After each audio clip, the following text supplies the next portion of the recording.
જય શ્રી કૃષ્ણ. આજે આપણે શ્રીમદ ભગવદ્ ગીતાજીના મહિમા વિશેની વાત કરીશું. શ્રી ગીતાજીનો મહિમા ખરેખર તો શ્રીમદ ભગવદ્ ગીતાજીના મહાત્મ્યનું વર્ણન કરવાનું કોઈનામાં પણ સામર્થ્ય નથી, કારણ કે આ એક ઘણો રહસ્યમય ગ્રંથ છે. આમાં બધા વેદોના સારનો સંગ્રહ કરી લેવામાં આવ્યો છે. આની સંસ્કૃત ભાષા એટલી તો સુંદર અને સરળ છે કે ઘણો ઓછો અભ્યાસ કરવાથી પણ માણસ એને સરળતાથી સમજી શકે છે. પરંતુ એનો આશય એટલો ગંભીર છે કે આજીવન નિરંતર એનો અભ્યાસ કરતા રહેવા છતાં પણ એનો પાર પામી શકાતો નથી. રોજે રોજ નવા નવા ભાવો એમાંથી આપણને પ્રાપ્ત થતા રહે છે. માટે આ ગ્રંથ હંમેશા નવીનતાથી ભર્યો જ રહે છે. તેમજ એકાગ્ર ચિત્ત થઈને શ્રદ્ધા ભક્તિ સાથે વિચારવાથી આના પદે પદે પરમ રહસ્ય છુપાયેલું છે. આપણને ભગવાનના ગુણ, પ્રભાવ અને મર્મના વર્ણન જેવું ગીતાશાસ્ત્રમાં કરવામાં આવ્યું છે એવું અન્ય ગ્રંથોમાં મળવું મુશ્કેલ છે. કારણ કે મોટાભાગના ગ્રંથોમાં ઘણે ભાગે કોઈને કોઈ સાંસારિક વિષય રહેલો હોય છે.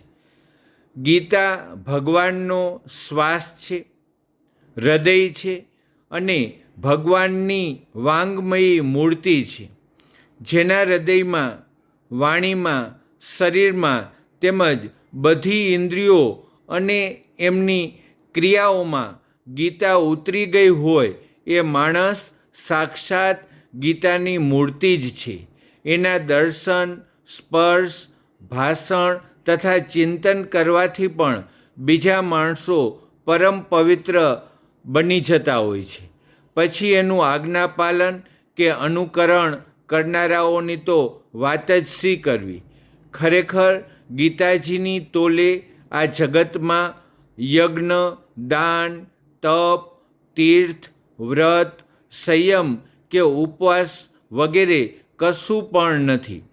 ગીતા સાક્ષાત ભગવાન શ્રી કૃષ્ણના મુખારવિંદમાંથી નીકળેલી વાણી છે. એનું સંકલન કરનારા શ્રી વેદમ વ્યાસજી છે. ભગવાન શ્રી કૃષ્ણે પોતાના ઉપદેશનો મોટા ભાગનો અંશ તો પદ્યોમાં જ એટલે કે શ્લોકોમાં જ રજૂ કર્યો હતો, જેને શ્રી વેદમ વ્યાસજીએ એમનો એમ એના પુસ્તકમાં ઉતારી લીધો છે. થોડા ઘણા અંશે જે એમના ગદ્યમાં કહ્યો હતો એને વ્યાસજીએ પોતે શ્લોકબદ્ધ કરી દીધો. સાથે સાથે અર્જુન અને સંજય તથા ધૃતરાષ્ટ્રના વચનોને પોતાની ભાષામાં શ્લોકબદ્ધ કરીને ઢાળી દીધા અને આ 700 શ્લોકોના આખાય ગ્રંથને 18 અધ્યાયોમાં વિભાજિત કરીને મહાભારતમાં મૂકી દીધું, જે આજે આપણને આ રૂપમાં મળ્યો છે.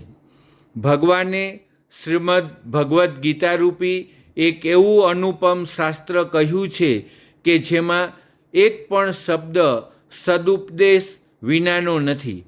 શ્રી વ્યાસજીએ મહાભારતમાં ગીતાજીનું વર્ણન કર્યા બાદ કહ્યું છે કે ગીતા સુગીતા કર્તવ્યા કિમન્યે શાસ્ત્ર વિસ્તરે યા સ્વયં પદ્મનાભસ્ય મુખ પદ્માત વિનિશ્રુતા. ગીતા સુગીતા કરવા યોગ્ય છે, એટલે કે શ્રી ગીતાજીને સારી પેઠે વાંચીને અર્થ અને ભાવ સમેત અંતઃકરણમાં ધારણ કરવી જોઈએ, કે જે સ્વયં પદ્મનાભ ભગવાન શ્રી વિષ્ણુના મુખારવિંદમાંથી નીકળી છે. બીજા બધા શાસ્ત્રોના વિસ્તારથી શો હેતુ સરવાનો. સ્વયં ભગવાને પણ આનું મહાત્મય વર્ણવ્યું છે. શ્રીમદ્ ભગવદ્ ગીતાજીના અધ્યાય 18ના શ્લોક નંબર 68-71ની અંદર ભગવાને ગીતા મહાત્મયનું વર્ણન દર્શાવ્યું છે. આ ગીતાશાસ્ત્ર માટે મનુષ્ય માત્ર અધિકારી છે. એટલે કોઈ પણ માણસ ગીતાજીનું અધ્યયન કે અભ્યાસ કરી શકે છે, ભલે એ કોઈ પણ વર્ણ કે આશ્રમનો કેમ ન હોય. માત્ર હૃદયમાં ભગવાન પ્રત્યે અતૂટ શ્રદ્ધા અને ભક્તિભાવ હોવા જોઈએ. કારણ કે ભગવાને પોતાના ભક્તોમાં જ આનો પ્રચાર કરવાની આજ્ઞા આપી છે, તથા એ પણ કહ્યું છે કે સ્ત્રી, વૈશ્ય, શૂદ્ર કે પાપ યોનિના માણસો પણ મારા આ ગીતારૂપી પારાયણને જે કરશે તે પરમ ગતિને પામે છે. એ વર્ણન ગીતાજીના અધ્યાય 9 અને શ્લોક 32માં છે. પોતપોતાના સ્વાભાવિક કર્મો વડે મારી પૂજા કરીને માણસો પરમ સિદ્ધિને પામે છે. આ બધી બાબતો પર વિચાર કરવાથી આપણને એમ જ જણાય છે કે પરમાત્માની પ્રાપ્તિમાં સૌનો અધિકાર છે. છતાં પણ આ વિષયનો મર્મ ન સમજવાને કારણે ઘણા ખરા જેમને ગીતાજીનું કેવળ નામ જ સાંભળ્યું છે એવા માણસો કહી દેતા હોય છે કે ગીતા માત્ર સંન્યાસીઓ માટે જ છે. તેઓ પોતાના સંતાનોને પણ એ ભયને કારણે શ્રી ગીતાજીનો અભ્યાસ નથી કરાવતા કે ગીતાના જ્ઞાનથી ક્યાંક પોતાનું બાળક ઘર છોડીને સંન્યાસી ન બની જાય.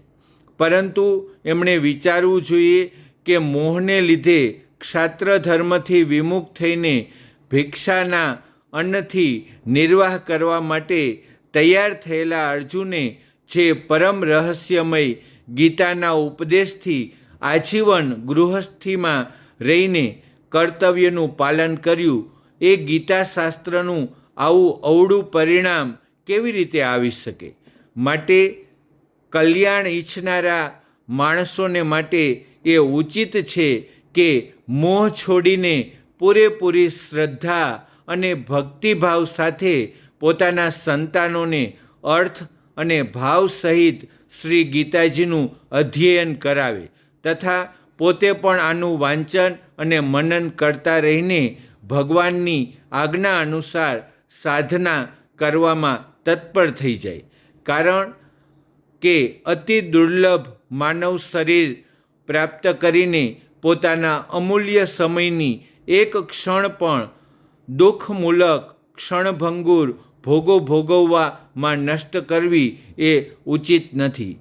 ગીતાજીનો મુખ્ય વિષય છે કે શ્રી ગીતાજીમાં ભગવાને પોતાને પ્રાપ્ત કરવા માટે મુખ્ય 2 માર્ગો બતાવ્યા છે. એક તો સાંખ્ય યોગ અને બીજો કર્મયોગ.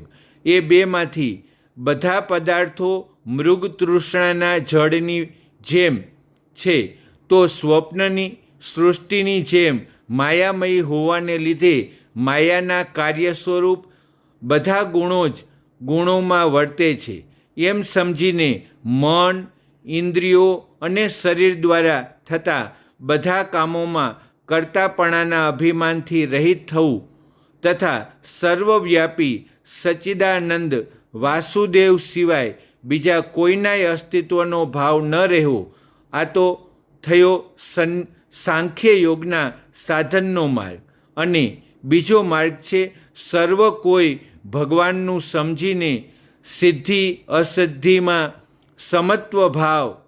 સર્વ કાંઈ ભગવાનનું સમજીને સિદ્ધિ અસિદ્ધિમાં સમત્વ ભાવ રાખીને આસક્તિ તેમજ ફળની ઈચ્છાને છોડીને ભગવાનની આજ્ઞા અનુસાર કેવળ ભગવાનને જ માટે સર્વ કર્મો આચરવામાં આવે તથા શ્રદ્ધા અને ભક્તિભાવથી મન, વાણી અને શરીરથી બધી રીતે ભગવાનને શરણે જઈને નામ, ગુણ, પ્રભાવ સહિત એમના સ્વરૂપનું નિરંતર ચિંતન કરવું જોઈએ આ થયો કર્મયોગના સાધનનો માર્ગ. ઉપર કહેલા બે સાધનોનું પરિણામ એક હોવાને કારણે એ બંને ખરેખર તો અભિન્ન માનવામાં આવે છે, પરંતુ સાધનકાળમાં અધિકારી ભેદને લીધે બંને માર્ગે જુદા જુદા જણાવવામાં આવ્યા છે. માટે એક માણસ બે માર્ગો પર એક જ સમયે નથી ચાલી શકતો. જેવી રીતે ગંગાજી જવા માટે બે માર્ગ હોવા છતાં એક જ માણસ બંને માર્ગો પર એક જ સમયે નથી જઈ શકતો. આ બે સાધનામાં કર્મયોગનું સાધન સંન્યાસ આશ્રમમાં શક્ય નથી બનતું, કારણ કે સંન્યાસ આશ્રમમાં કર્મોના સ્વરૂપથી પણ ત્યાગ કરવામાં આવ્યો છે, જ્યારે સાંખ્ય યોગનું સાધન બધા જ આશ્રમોમાં શક્ય છે. જો એમ કહો કે સાંખ્ય યોગને લીધે ભગવાને સંન્યાસના નામે કહ્યો છે, માટે એનો સંન્યાસ આશ્રમમાં જ અધિકાર છે, ગૃહસ્થમાં નથી, તો આમ કહેવું યોગ્ય નથી. કારણ કે ગીતાજીના બીજા અધ્યાયમાં શ્લોક 11થી 30 સુધી જે સાંખ્ય નિષ્ઠાનો ઉપદેશ આપ્યો છે, એ મુજબ ભગવાને સ્થળે સ્થળે અર્જુનને યુદ્ધ કરવું યોગ્ય છે એમ જણાવ્યું. જો ગૃહસ્થાશ્રમમાં સાંખ્ય યોગનો અધિકાર જ ન હોય તો ભગવાન આમ ન કહે. હા, એટલી વિશેષતા જરૂર છે કે સાંખ્ય યોગનો અધિકારી દેહાભિમાન વિનાનો હોવા છતાં વગર કારણે જ્યાં સુધી શરીરના અહંભાવમાં રહે છે ત્યાં સુધી સાંખ્ય યોગનું સાધન યોગ્ય રીતે સમજી શકાતું નથી. માટે જ ભગવાને સાંખ્ય યોગને મુશ્કેલ જણાવ્યો છે, તથા કર્મયોગના સાધનમાં સુગમતા હોવાને કારણે અર્જુનને સ્થળે સ્થળે કહ્યું છે કે તું નિરંતર મારું ચિંતન કરતો રહી કર્મયોગનું આચરણ કર. આ હતું શ્રીમદ્ ભગવદ્ ગીતાનું મહાત્મ્ય. રાધે રાધે.